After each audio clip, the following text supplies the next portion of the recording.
ito na naman ang ating kasunod. Ang ating kasunod ngayon ay ano siya, traps. So kailangan natin ng traps natin. Dito natin ito line ito na dumbbell. So line, maganda lang siya. Kailangan marami siyang bilang. Traps tayo, traps.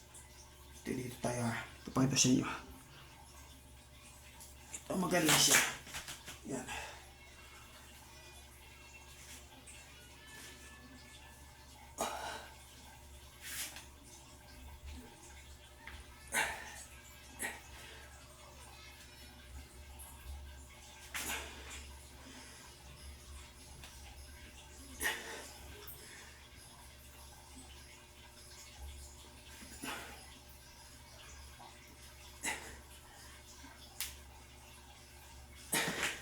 Yan.